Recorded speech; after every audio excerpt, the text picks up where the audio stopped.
ಇತ್ತೀಚೆಗೆ ದೆಹಲಿಯಲ್ಲಿ India AI impact summit ನಡೆಯಿತು. ಅಲ್ಲಿ ಚೀನಾ ನಿರ್ಮಿತ ರೋಬೋಟ್ ಅನ್ನು ಸ್ವದೇಶಿ ಆವಿಷ್ಕಾರ ಎಂದು ಪ್ರದರ್ಶಿಸಿದ ಕಾರಣಕ್ಕೆ ವಿಶ್ವವಿದ್ಯಾಲಯದ ಮಳಿಗೆಯನ್ನು ಖಾಲಿ ಮಾಡಲು ಸೂಚಿಸಲಾಯಿತು. ಇದು ರಾಷ್ಟ್ರೀಯ ಮುಜುಗರಕ್ಕೆ ಕಾರಣವಾಯಿತು. ಆವಿಷ್ಕಾರದ ವಿಷಯದಲ್ಲಿ ನಾವು ರಾಷ್ಟ್ರವಾಗಿ ಎತ್ತ ಸಾಗುತ್ತಿದ್ದೇವೆ. ರಾಷ್ಟ್ರ ಅಂದ್ರೆ ನಿನ್ ಅರ್ಥ ಏನು? ಜನರೇ ರಾಷ್ಟ್ರ ಅಲ್ವಾ? ನಮಗೆ ಆಟಿಕೆಗಳು, ಮಿನುಗುವ ಲೈಟುಗಳೆಂದರೆ ಬಹಳ ಇಷ್ಟ. ಆ ಸಂಸ್ಥೆ ಮಾಡಿದ್ದು ಅದನ್ನೇ. ನೆರೆಯವರನ್ನು ಮೆಚ್ಚಿಸಲು ಹೋದರು. ಆದರೆ ನೆರೆಯವರು ಇದು ನಮ್ಮ ನಾಯಿ ಎಂದು ಗುಟ್ಟುರಟು ಮಾಡಿದರು. ನಿಮ್ಮ ಸುತ್ತಮುತ್ತಲಿರೋ ಸಾಮಾನ್ಯ ಜನರನ್ನ ಒಮ್ಮೆ ನೋಡಿ. ನಾವೇನು ಮಾಡೋಕೆ ನೋಡ್ತಿದ್ದೀವಿ? ನನ್ನ ಬಂಟಿ ಯಾವುದಾದ್ರೂ ಎಂಜಿನಿಯರಿಂಗ್ ಕಾಲೇಜ್ ಸೇರ್ಬೇಕು. ಯಾಕಂದ್ರೆ ಕಸಿನ್ಸ್ ಅದನ್ನೇ ಮಾಡಿದ್ದಾರೆ. ಭಾರತದಲ್ಲಿ ಮದುವೆ ಉದ್ಯಮ ಶಿಕ್ಷಣ ಉದ್ಯಮಕ್ಕಿಂತ ದೊಡ್ಡದಿದೆ. ನೀವೇನು ಮಾಡೋಕೆ ನೋಡ್ತಿದ್ದೀವಿ?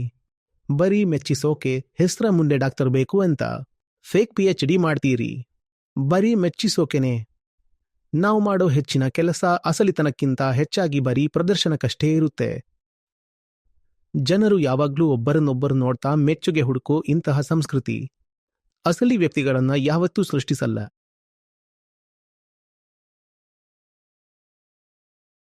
ನಾನು ಸಾಗರ್, ಬೆಂಗಳೂರಿನವನು. ಕಳೆದ 2 ವರ್ಷಗಳಿಂದ ಗೀತಾ ಕಮ್ಯುನಿಟಿಯ ಭಾಗವಾಗಿದ್ದೇನೆ. ನನ್ನ ಪ್ರಶ್ನೆ ಏನೆಂದ್ರೆ, ಇತ್ತೀಚೆಗೆ ದೆಹಲಿಯಲ್ಲಿ ಇಂಡಿಯಾ ಎಐ ಇಂಪ್ಯಾಕ್ಟ್ ಸಮ್ಮಿಟ್ ನಡೆಯಿತು. ಇದು ಕೆಲವು ವಿವಾದಗಳಿಗೆ ಕಾರಣವಾಯಿತು. ಮೊದಲನೆಯದಾಗಿ, ಆರಂಭದ ದಿನಗಳಲ್ಲಿ ಅಲ್ಲಿ ಗಂಭೀರವಾದ ವ್ಯವಸ್ಥಾಪನಾ ದೋಷಗಳಿದ್ದವು. ಉದ್ದನೆಯ ಸಾಲುಗಳು, ಗೊಂದಲ ಮತ್ತು ನಿರ್ಬಂಧಿತ ಪ್ರವೇಶ ಇತ್ತು ಎಂದು ವರದಿಯಾಗಿದೆ. ಅಚ್ಚರಿಯ ವಿಷಯವೆಂದರೆ, ಒಂದು ಎಐ ಶೃಂಗಸಭೆಯಲ್ಲೇ UPI ಕೆಲಸ ಮಾಡುತ್ತಿರಲಿಲ್ಲ. ಇದೆಲ್ಲವೂ ದೇಶಕ್ಕೆ ದೊಡ್ಡ ಮುಜುಗರ ತಂದಿಟ್ಟಿತ್ತು. ಅದೇ ಕಾರ್ಯಕ್ರಮದಲ್ಲಿ ಮತ್ತೊಂದು ಘಟನೆ ನಡೆಯಿತು. ಒಂದು ವಿಶ್ವವಿದ್ಯಾಲಯವು ಚೀನಾ ನಿರ್ಮಿತ ರೋಬೋಟ್ ಅನ್ನು ನಮ್ಮದೇ ದೇಶದ ಆವಿಷ್ಕಾರ ಎಂದು ಪ್ರದರ್ಶಿಸಿದ್ದಕ್ಕಾಗಿ ಅವರ ಮಳಿಗೆಯನ್ನು ಅಲ್ಲಿಂದ ತೆರವುಗೊಳಿಸಲು ಸೂಚಿಸಲಾಯಿತು. ಕೇವಲ 2-3 ಲಕ್ಷ ಬೆಲೆಯ ಆ ಆಟಿಕೆಯಂತಹ ರೋಬೋಟ್ ಸಂಶೋಧನೆಗಾಗಿ 350 ಕೋಟಿ ರೂಪಾಯಿ ಖರ್ಚಾಗಿದೆ ಎಂದು ಅವರು ಹೇಳಿಕೊಂಡಿದ್ದರು. ಇದು ಕೂಡ ಸಾರ್ವಜನಿಕವಾಗಿ ದೊಡ್ಡ ಮುಜುಗರಕ್ಕೆ ಕಾರಣವಾಯಿತು. ಈ ಎಲ್ಲಾ ಘಟನೆಗಳನ್ನು ನೋಡಿದಾಗ ಒಂದು ಆಳವಾದ ಆತಂಕ ಮೂಡುತ್ತದೆ. ನಮ್ಮ ಗಮನವು ನಿಜವಾದ ವೈಜ್ಞಾನಿಕ ಅರಿವನ್ನು ಬೆಳೆಸುವುದರ ಕಡೆಗೆ ಇದೆಯೋ, ಅಥವಾ ಕೇವಲ ಆಂತರಿಕ ಸಾಂಸ್ಕೃತಿಕ ಅಸುರಕ್ಷಿತತೆಯಿಂದ ಹೀಗೆ ಮಾಡುತ್ತಿದ್ದೇವೋ ಎಂದು. ಹಾಗಾಗಿ ನನ್ನ ಪ್ರಶ್ನೆ ಏನೆಂದರೆ, ಒಂದು ರಾಷ್ಟ್ರವು ನಿಜವಾದ ಸಂಶೋಧನೆಯನ್ನು ಪ್ರೋತ್ಸಾಹಿಸುವ ಬದಲು ಕೇವಲ ಪ್ರದರ್ಶನ ಮತ್ತು PR ಮ್ಯಾನೇಜ್ಮೆಂಟ್ನಲ್ಲಿ ಹೆಚ್ಚು ತೊಡಗಿಸಿಕೊಂಡಾಗ ಆವಿಷ್ಕಾರದ ದೃಷ್ಟಿಯಿಂದ ರಾಷ್ಟ್ರವಾಗಿ ನಾವು ಎತ್ತ ಸಾಗುತ್ತಿದ್ದೇವೆ. ರಾಷ್ಟ್ರ ತನ್ನಷ್ಟಕ್ಕೆ ತಾನೇ ಅರಿವಿರೋ ಒಂದು ವಸ್ತುವಲ್ಲ.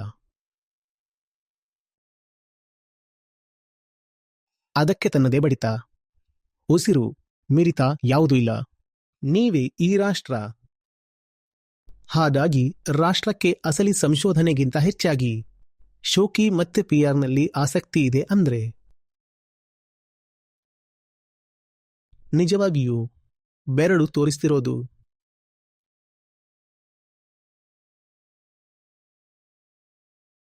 ಒಳಗಡೆ ರಾಷ್ಟ್ರ ಅಂದ್ರೆ ನಿನ್ನ ಅರ್ಥ ಏನು?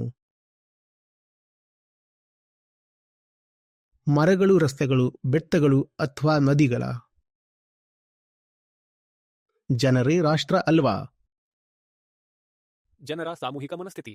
ಹೌದು, ಒಟ್ಟಾರೆ ಜನರೇ ಅಲ್ವಾ? ನೋಡಿ, ಹೇಗೆ ಪ್ರತಿಯೊಬ್ಬ ವ್ಯಕ್ತಿಯೂ ಅಷ್ಟೇ ತನ್ನಲ್ಲಿ ಏನಾದರೂ ಒಂದು ಅಸಲಿ ವಿಷಯ ಇಟ್ಟುಕೊಳ್ಳೋದಕ್ಕಿಂತ ಬರೀ ಶೋಕಿ ಮಾಡೋದ್ರಲ್ಲೇ ಯಾವಾಗಲೂ ಮಗ್ನನಾಗಿರ್ತಾನೋ. ಹಾಗೆಯೇ ಅದೇ ಮನಸ್ಥಿತಿ ಇಂತಹ ಸಮ್ಮಿಟ್ಗಳಲ್ಲಿ ಅಥವಾ ಬೇರೆ ಕಡೆ ಎದ್ದು ಕಾಣುತ್ತೆ.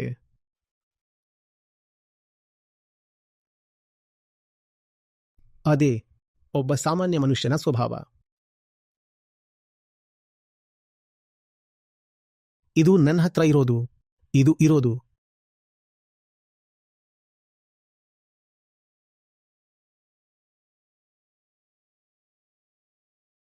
ಬರೀ 1-2 ಗಂಟೆಗಳ ಹಿಂದೆಯಷ್ಟೇ ನಾನು ಸಂಸ್ಥೆಯ ಸದಸ್ಯನೊಬ್ಬನ ಜೊತೆ ಇದ್ದೆ. ಅವರು ಇತ್ತೀಚೆಗೆ ಒಂದು ಕಾರು ತಗೊಂಡಿದ್ರು. ಅದು ಮೊದಲೇ ಬಳಸಿದ್ದ ಕಾರು. ಅದೊಂದು ಹೆಸರಾಂತ ಮಾಡೆಲ್. ಅದಕ್ಕೊಂದು ದೊಡ್ಡ ಇತಿಹಾಸ ಇದೆ. ಆ ಮಾಡೆಲ್ ಕನಿಷ್ಠ 70-80 ವರ್ಷಗಳಿಂದ ಇದೆ.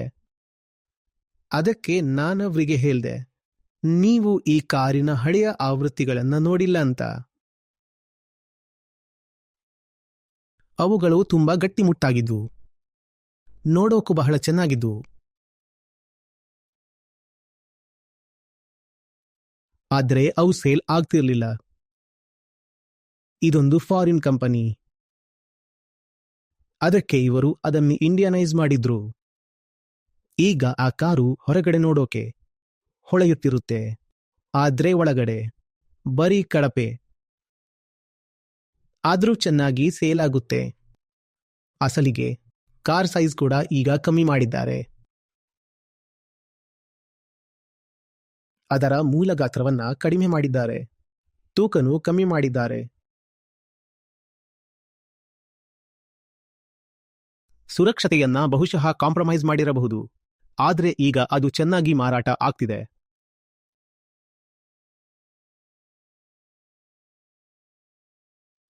ನನಗಂತೂ 25 ವರ್ಷ ಹಿಂದಿನ ಆ ಮೊದಲ ಮಾದರಿಯ ಅನುಭವ ಇರೋದ್ರಿಂದ ಅದು ಸುಮಾರು 25 ವರ್ಷಕ್ಕಿಂತಲೂ ಹಿಂದಿನ ಮಾತು.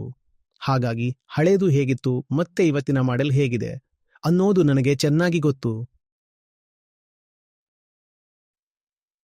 ಯಾರೇ ಆದ್ರೂ ಅನ್ಕೋತಾರೆ ಅರ್ಧ ಶತಮಾನದ ಪ್ರಗತಿಯಾದ್ಮೇಲೆ ವಸ್ತು ಇನ್ನೂ ಉತ್ತಮವಾಗುತ್ತೆ ಅಂತ. ಆದ್ರೆ ಸುಧಾರಿಸೋ ಬದಲು ಬೇಕಂತಲೇ ಅದನ್ನ ಹಾಳು ಮಾಡಿದ್ದಾರೆ. ಮತ್ತೀಗ ಚೆನ್ನಾಗಿ ಮಾರಾಟ ಆಗ್ತಿದೆ.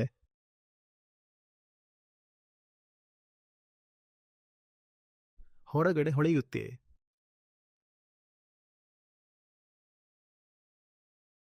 ಲೈಟ್ಗಳೆಲ್ಲ ಚೆನ್ನಾಗಿ ಕಾಣ್ತಿವೆ. ನಮಗೆ ಆಟಿಕೆ ಅಂದ್ರೆ ಸಾಕು.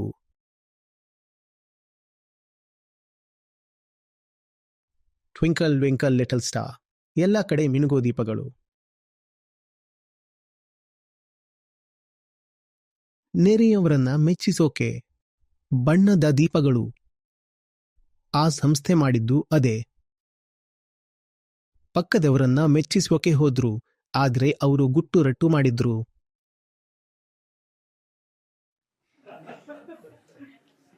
ಅವರು ಹೇಳಿದ್ರು, ಈ ನಾಯಿ ನಮ್ದು ಅಂತ.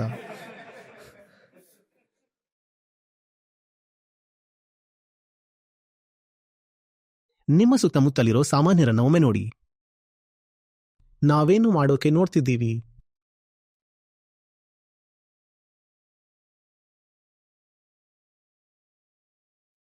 ನನ್ನ ಬಂಟಿ ಯಾವುದಾದ್ರೂ ಕಾಲೇಜ್ ಅಂದ್ರೆ ಎಂಜಿನಿಯರಿಂಗ್ ಕಾಲೇಜ್ ಸೇರ್ಬೇಕು.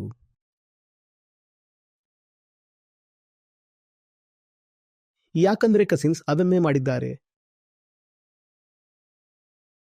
ಬಂಟಿ ಅಂತರಂಗದಲ್ಲಿ ಏನಿದ್ದಾನೆ ಅನ್ನೋದು ಯಾರಿಗೆ ಬೇಕು? ಆ ಅಗಲಿ ವಿಷಯಕ್ಕೆ ಏನಾದ್ರೂ ಬೆಲೆ ಇದೆಯಾ?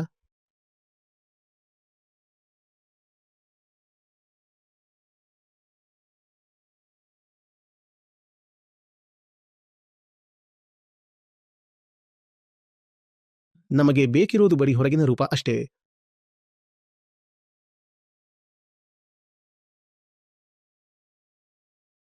ನಾವು ಬರೀ ಅಗ್ಗದ ದಾರಿಯನ್ನೇ ಆರಿಸಿಕೊಂಡಂತಿದೆ.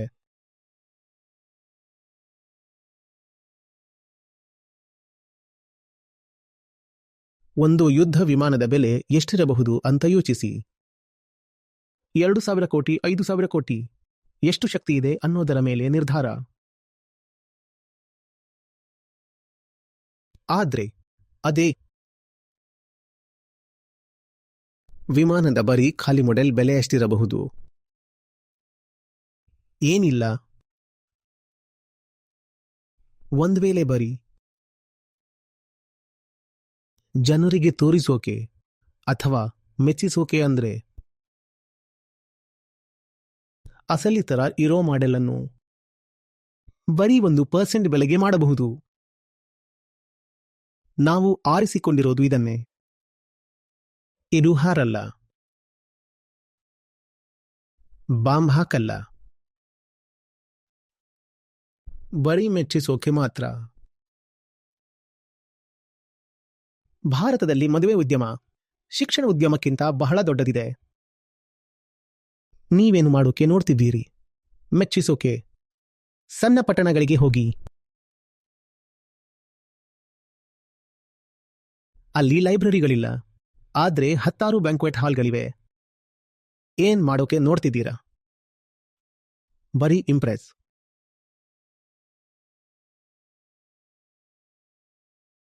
ಫೇಕ್ PhDಗಳು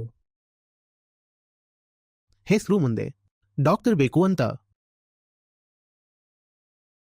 ಮೆಚ್ಚಿಸೋಕೆ.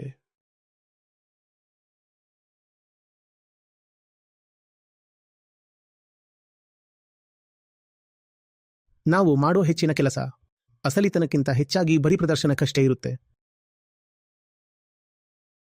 ನಮ್ಮೆಲ್ಲರಲ್ಲೂ ಕಾಣಿಸಿಕೊಳ್ಳೋ ಆಸೆ ಇದೆಯೇ ಹೊರತು ಅಸಲಿಯಾಗಿರೋ ಆಸೆ ಇಲ್ಲ.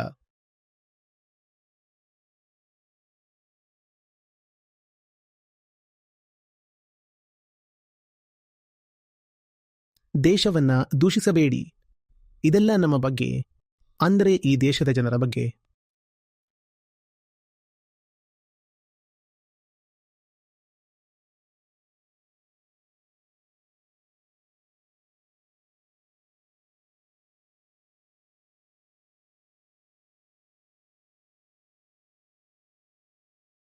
ಒಂದು ಸಿನಿಮಾ ಸೆಟ್ ಬಗ್ಗೆ ಯೋಚಿಸಿ. ಅದು ನಿಮ್ಮನ್ನ ಮೆಚ್ಚಿಸಲ್ವಾ? ಆದ್ರೆ ಅದು ಏನು ಅಂತ ನಿಮಗೆ ಚೆನ್ನಾಗಿ ಗೊತ್ತು. ನಮ್ಮ ಬದುಕು ಕೂಡ ಬರೀ ಬೇರೆಯವರನ್ನ ಮೆಚ್ಚಿಸೋ ಸಿನಿಮಾ ಸೆಟ್ಗಳ ತರ ಆಗಿಬಿಟ್ಟಿದೆ.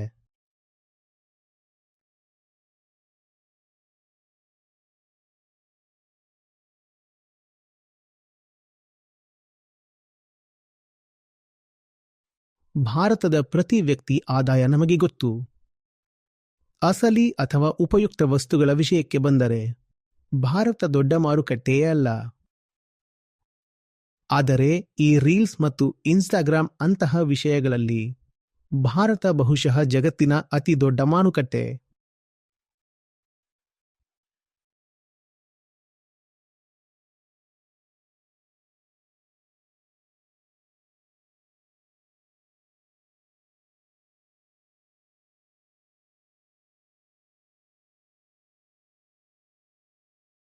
ಬಹಳಷ್ಟು ಬಾರಿ ಎಷ್ಟೋ ಅಂತಾರಾಷ್ಟ್ರೀಯ ಕಂಪನಿಗಳು ಭಾರತಕ್ಕೆ ಬರೋದೇ ಇಲ್ಲ. ಯಾಕೆಂದರೆ ತಮ್ಮ ವಸ್ತುಗಳ ಗುಣಮಟ್ಟವನ್ನು ಕೆಳಗಿಳಿಸುವ ದಾರಿ ಅವರಿಗೆ ಸಿಗೋದಿಲ್ಲ. ಒಂದು ವೇಳೆ ಅವರು ಉತ್ತಮ ಗುಣಮಟ್ಟದ ಅಥವಾ ಗಟ್ಟಿಯಾದ ಅಸಲಿ ವಸ್ತುಗಳನ್ನು ತಂದರೂ ಕೂಡ ಅದು ಇಲ್ಲಿ ಮಾರಾಟವಾಗಲ್ಲ. ಯಾಕೆಂದರೆ ನಮಗೆ ಅದು ಬೇಡ. ನಮಗೆ ಬೇಕಿರುವುದು ಬರೀ ಹೊರಗಿನ ಚಂದದ ಹೊಳೆಯೋ ಶೋಕಿ ಮಾತ್ರ. ಒಳಗಡೆ ಅದು ಎಷ್ಟೇ ಟೊಳ್ಳಾಗಿದ್ದರೂ ನಮಗೆ ಅದರ ಹೊಳಪೆ ಅತಿ ಮುಖ್ಯ.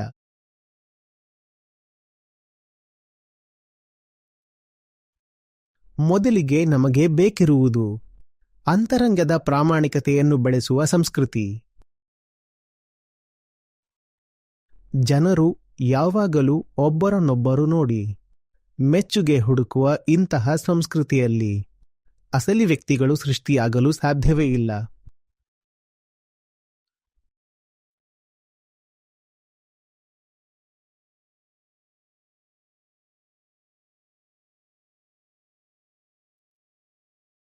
ನಮಗೆ ಎಂತಹ ಸಂಸ್ಕೃತಿ ಬೇಕೆಂದರೆ ಅದು ಭಿನ್ನ ಹಾದಿ ಹಿಡಿಯೋರನ್ನ ದಂಡಿಸಬಾರದು.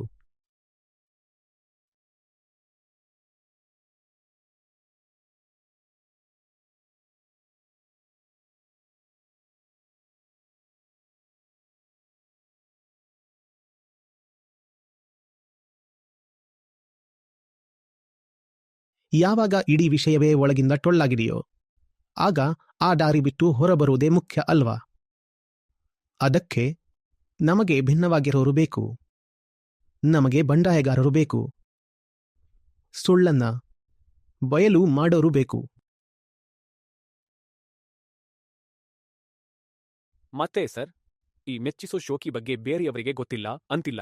ನನ್ನ ಗೆಳೆಯನಿಗೂ ಗೊತ್ತು ನಾನು ಬಿಲ್ಡಪ್ ಕೊಡ್ತಿದ್ದೀನಿ ಅಂತ. ನಾವೆಲ್ಲ ಮೂರ್ಖರನ್ನಾಗಿ ಮಾಡ್ತಿದ್ದೀವಿ ಅಂತ ಅವನಿಗೂ ಗೊತ್ತು. ಅಂದ್ರೆ ನಾವೆಲ್ಲ ಸೇರಿ ಒಬ್ಬರಿಗೊಬ್ಬರು ಮೋಸ ಮಾಡ್ಕೋತಿದ್ದೀವಿ ಅಷ್ಟೇ. ಅಸಲಿಗೆ ಇದು ಸ್ನೇಹನೇ ಅಲ್ಲ, ಪರಸ್ಪರ ಮೋಸ ಮಾಡಿಕೊಳ್ಳೋ ಒಂದು ಕೆಟ್ಟ ಬಾಂಧವ್ಯ ಅಷ್ಟೇ. ನೀನು ಖಾಲಿ, ನಾನು ಖಾಲಿ, ನಾವಿಬ್ರೂ ಸೇರಿ ನಮ್ಮ ಈ ಪರಸ್ಪರ ಖಾಲಿತನವನ್ನೇ ಬಾರಿಸ್ತಾ ಇರ್ತೀವಿ.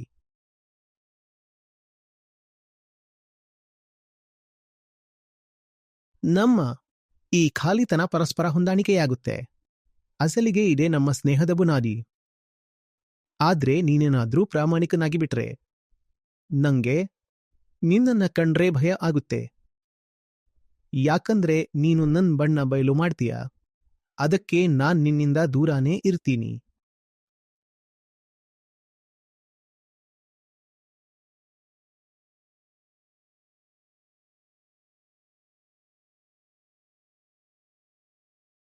ಹಾಗಿದ್ರೆ ನಮಗೆ ಈ ಸಿಹಿ ಸುಳ್ಳುಗಳು ಇನ್ನೂ ಸಾಕಾಗಿಲ್ಲ.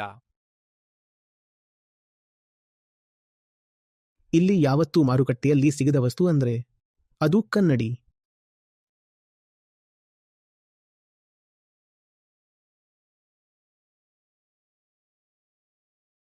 ಮತ್ತೆ ಮಾರುಕಟ್ಟೆಯಲ್ಲಿ ಜಾಸ್ತಿ ಇರೋ ವಸ್ತು ಅಂದ್ರೆ ಅದು ಬಣ್ಣ. ಬಣ್ಣಗಳು. ಶೋಕಿ ಮಾಡೋಕೆ ಬಣ್ಣಗಳು ಬೇಕು. ಆದ್ರೆ ಕನ್ನಡಿ ಬಹಳ ಅಪಾಯಕಾರಿ. ಯಾಕಂದ್ರೆ ನೀವು ಯಾವುದನ್ನ ನೋಡೋಕೆ ಹೆದರ್ತೀರೋ ಅದನ್ನೇ ಅದು ತೋರಿಸುತ್ತೆ.